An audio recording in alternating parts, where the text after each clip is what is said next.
రోజు ఒక అతను ₹1,00,000 డ్రా చేయడానికి బ్యాంకుకి వెళ్ళి చెక్ మీద ₹1,00,000 రాసి డ్రా చేసుకున్నాడు.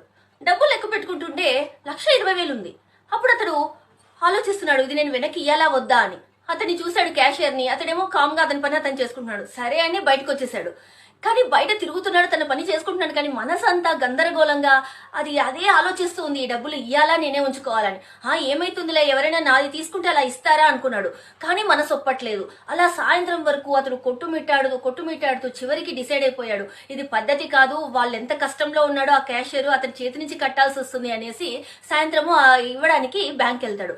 వెళ్తే ఆ క్యాషియర్ ఏమో తల పట్టుకుని చాలా టెన్షన్ పడుతూ ఉన్నాడు. అతనికి వెళ్ళి, తీసుకోండి, పొద్దున్న నాకు 20,000 ఎక్కువ ఇచ్చారు అని ఇచ్చేస్తాడు. అతడు చాలా చాలా ఆనందపడిపోయి, చాలా థ్యాంక్స్ అండి, నాకు ఎన్నో అప్పులు ఉన్నాయి, ఇప్పటికే పిల్లల ఫీజులు కట్టాలి, నేను ఇది 20,000 కూడా అప్పు చేయాల్సి వస్తుందని చాలా టెన్షన్ పడుతున్నాను, మీరు సమయానికి దేవుళ్లాగా ఇచ్చారు అని థ్యాంక్స్ చెప్తాడు.